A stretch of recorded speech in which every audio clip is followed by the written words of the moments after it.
Assalamualaikum warahmatullahi wabarakatuh. Pada pertemuan 10 perkuliahan kita kali ini kita akan membahas tentang UJT ya. Nah, jadi kita langsung aja bahas. Jadi saat adik-adik atau mahasiswa sekalian melakukan skripsi atau membuat skripsi, maka terkadang kita butuh yang namanya UJT ya, tergantung skripsinya juga. Oke. Jadi banyak yang mengalami kebingungan UJT yang mana yang cocok dipakai gitu ya. Nah, kira-kira UJT yang mana yang paling tepat ketika kita punya data penelitian seperti ini misalkan. Nah, jadi sebelum kita membahas macam-macam UJT, jadi salah satu cabang ilmu statistik yang membuat keputusan itu adalah namanya hipotesis ya. Hipotesis itu adalah suatu anggapan atau pernyataan yang mungkin benar dan bisa juga tidak benar atau salah tentang suatu populasi.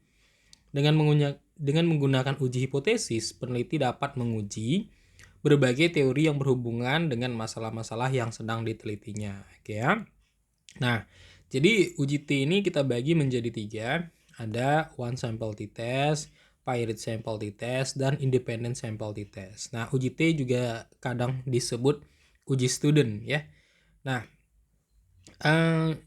untuk penggunaan uji T sendiri itu ada syaratnya. Pertama, standar deviasinya tidak diketahui dan jumlah sampelnya lebih kecil dari 30. Nah, kalau sampelnya lebih besar dari 30 nanti kita pakai uji Z.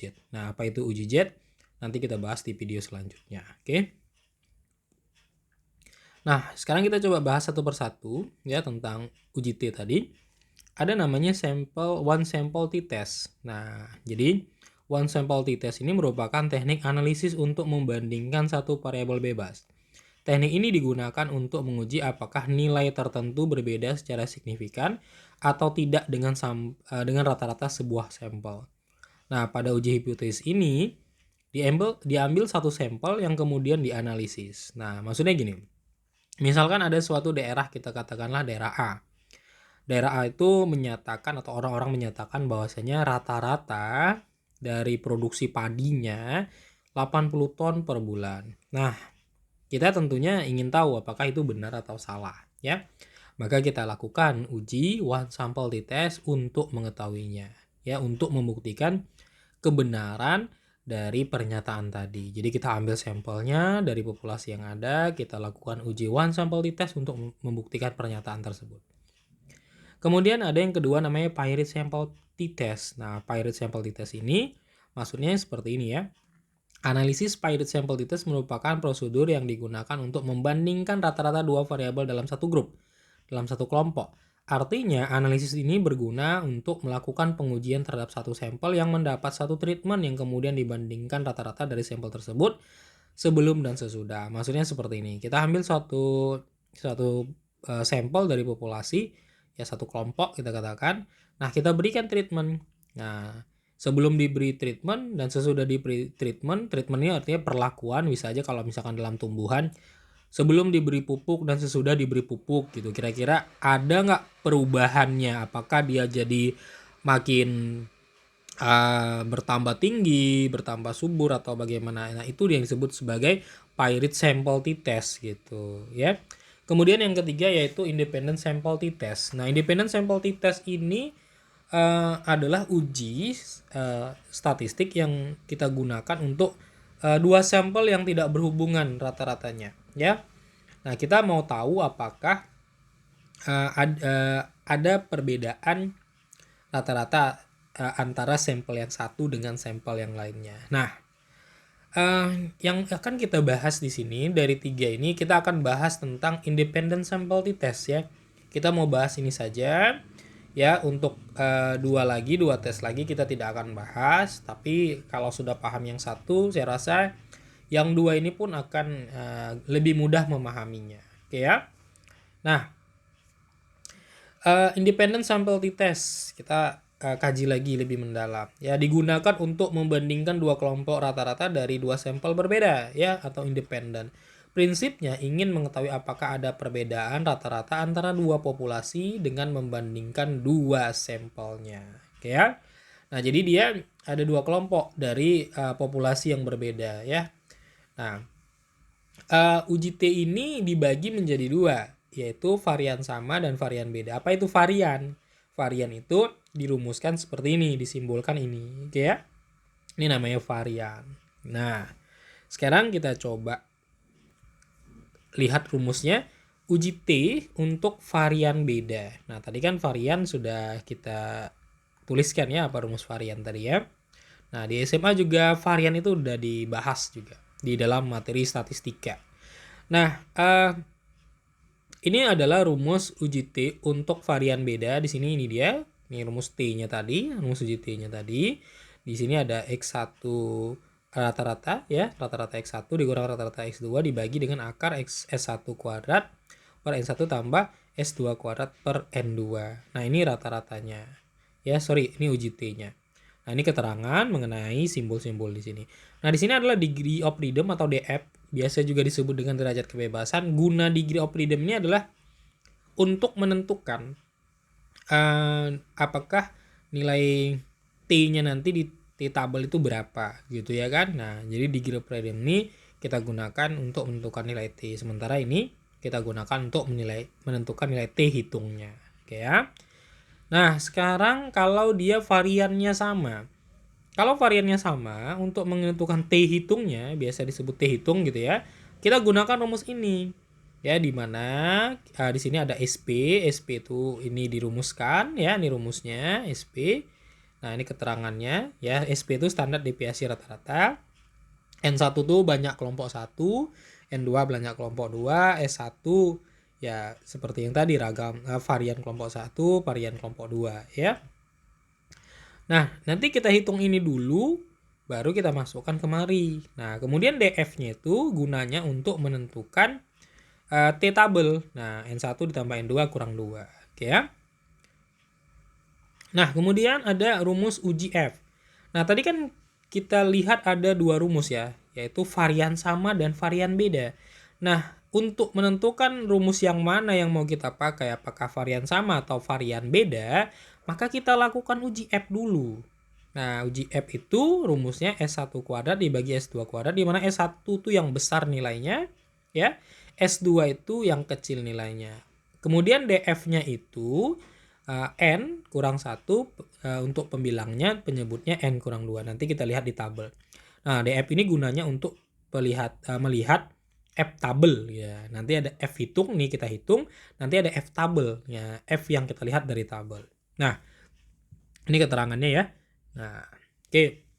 Sekarang langkah-langkah pengerjaan manualnya. Ada menentukan hipotesis, menentukan taraf signifikansi, kemudian DF, varian, perhitungan T, dan menarik kesimpulan. Nah, ini secara umum saja ya. Nah, kita lihat saja langsung contohnya. Nah, seorang mahasiswa ingin mengetahui ada atau tidak ada perbedaan rata-rata pemberian pupuk A dan B pada tinggi suatu pohon. Nah, jadi kita punya sampel ada 4 ya. Ya, pupuk A diberikan, pupuk B diberikan ya. Nah, kita mau lihat apakah pupuk saat kita memberikan pupuk A pada pohon 1, pohon 2, pohon 3, pohon 4 dan pupuk B diberikan pada pohon 2, 7, 3 pohon B ya. Pupuk B diberikan pada pohon 1, 2, 3, 4. Nah, di mana pohon ini dua pohon yang berbeda ya. Ya, jadi pohon 1, pohon 2-nya ini pohon 1-nya ada 2 buah, pohon 2-nya ada 2 buah, 3-nya ada 2 buah, 4-nya ada 2. Jadi dia berbeda. Jadi bukan satu pohon yang sama maksudnya ya. Nah, jadi di sini berarti kita punya 8 pohon berarti ya. 8 pohon, 4 untuk pohon pupuk A ya. Kemudian 4 lagi untuk pohon pupuk B gitu. Jadi ada 2 pohon, 2 kelompok dia. Oke ya. Nah, apa hipotesisnya? Hipotesisnya itu tidak ada perbedaan tinggi rata-rata pohon A, pemberian pupuk A dan B. Ada, kemudian H1-nya apa? Ya, H1-nya ini H0-nya. H1 juga sering disebut HA, ya, hipotesis alternatif. Ada perbedaan tinggi rata-rata pohon antara pemberian pupuk A dan B. Kemudian kita tentukan taraf signifikasinya 5%. Oke ya. Nah, kadang ada juga yang 1%. Nah, kita mulai lakukan perhitungan. Kita buat tabel dulu. Tabel seperti ini pohon 1, 2, 3, 4 ya. Jadi pohon A-nya itu tingginya seperti ini, pertambahan tingginya, pohon B-nya ini. Nah, untuk membuat dua tabel ini, dua kolom ini, maka kita hitung dulu rata-ratanya. Ya, rata-rata dari kelompok 1 dulu. Ya, 3 tambah 4 tambah 5 tambah 6 bagi 4. Itu 18/4 sama dengan 4,5. Ini rata-rata dari kelompok 1. Kemudian kelompok 2 yang ini, kita hitung rata-ratanya 2 plus 7 plus 3 plus 4 bagi 4, hasilnya 4. Nah, kemudian tiap ini ya untuk yang di sini, tiap ini dikurangkan dengan rata-rata kelompok 1. Jadi 3 kurang 4,5 lalu dikuadratin hasilnya ini. 4 dikurang 4,5 kuadratin hasilnya ini. 5 kurang 4,5 kuadratin hasilnya ini. 6 kurang 4,5 kuadratin hasilnya ini. Kemudian yang berikutnya adalah ini. Ya, yang ini. Ya sama caranya 2 dikurang 4 kuadratin hasilnya ini. 7 kurang 4 kuadratin hasilnya ini. 3 kurang 4 kuadratin hasilnya ini. 4 kurang 4 kuadratin hasilnya ini. Lalu jumlahkan. Ini 5 jumlahkan ini 14. Oke ya, bisa dipahami ya. Nah, kemudian selanjutnya itu kita hitung variannya ya, karena kita mau cari tahu dulu nanti variannya sama atau beda gitu ya. Nah, coba lihat sini. Nah, di sini saya sudah sedikit coret-coret ya. Nah, kita hitung variannya tadi, rumusnya ini variannya. Nah, X I dikurang X rata-rata pangkat 2 dibagi N kurang 1. Nah, tadi kan untuk di tabel kan sudah ada di sini. Di tabel kan sudah ada ini rata-rata kelompok 1 4,5, rata-rata kelompok 2 4 ya. Nah, jadi kan yang di sini yang di sini 5 dan 14 ya. Nah, 5 dan 14. Jadi kita masukkan yang pertama 5, 4 kurang 1 ya, N-nya kan 4 ya. Jadi 5/3 diakarin ini, kemudian 14, 4 kurang 1, jadi 3 diakarin jadi 2,6. Nah, F hitung itu dihitung dengan cara S1 kuadrat dibagi S2 kuadrat, di mana S1-nya yang terbesar. Berarti S1-nya 2,16. S2-nya itu yang terkecil, ya 1,29. Kita kuadratin, hitung seperti ini, hasilnya 2,803. Nah, bagaimana kita menentukan F-tabel? F-tabel itu kan tadi sudah ada rumusnya. Banyak N1 ya. Kelompok 1 nih N2. Kita kurangi 1 ya. Nah, tadi kan kelompok 1 banyaknya 4, kelompok 2 juga banyaknya 4 ya. Karena kan tadi ada saya bilang dua kelompok ya, kelompok A dan kelompok B yang diberi pupuk A dan pupuk B. Kurangi 1 jadi 3 dan 3. Nah, lalu kita lihat tabelnya di sini. Ini kan 3, ini kan 3 ya. Nah, ini dia dapat 9,28. Nah, kita bandingkan keduanya. Nah, F hitung kita kan ini F hitung kita nih. F hitung kita kan 2,803, F tabel kita 9,28. Artinya F hitung lebih kecil dari F tabel. Maka populasi homogen atau variannya sama. Nah, andaikan tadi ya F hitung kita lebih besar daripada F tabel ya, maka variannya berbeda. Nah, karena varian kita sama, maka gunakanlah rumus varian untuk rumus T ya atau uji T yang variannya sama ya. Nah, ini dia. Jadi uji T independen varian sama. Ini kita pakai ya, ini yang kita pakai. Nah, sekarang kita lakukan proses perhitungan ya kan. Nah, pertama kita hitung dulu SP. Nah, kita masukkan nilai-nilainya, N1-nya ada, N2-nya ada. N1 tadi banyak kelompok 1, N2 banyak kelompok 2. S1 kuadratnya tadi sudah dihitung, S2 kuadratnya juga sudah dihitung tadi ya. Nah, ini S1 kuadrat mana tadi? Nah, ini kan S1 kuadrat, S2 kuadrat sudah dihitung. Ya. Nah, kita masukkan saja. Tinggal kita masukkan saja, hitung ya, hitung seperti biasa. Lalu didapatlah 1,779. Kemudian setelah hitung SP, kita hitung T. Ini rumusnya. X rata-rata 1 dikurang rata-rata 2. 4,5 dikurang 4 dibagi dengan 1,779. SP-nya kan ini tadi ya. Kemudian akar, ini kan N1-nya 4 ya. N2 juga 4, sama banyaknya. Nah, sebagai informasi, N1 dan N2 atau banyak kelompok 1, kelompok 2 itu tidak harus sama banyaknya ya. Jadi bisa aja berbeda ya. Misal kelompok 1 banyaknya 7, kelompok 2 banyaknya 8 ya nggak masalah gitu. Nah, ini tinggal kita masukkan saja, kita substitusi saja. Ya. hasilnya itu adalah 0,5 nih ya dikurangi. Ini kita cari dengan kalkulator boleh.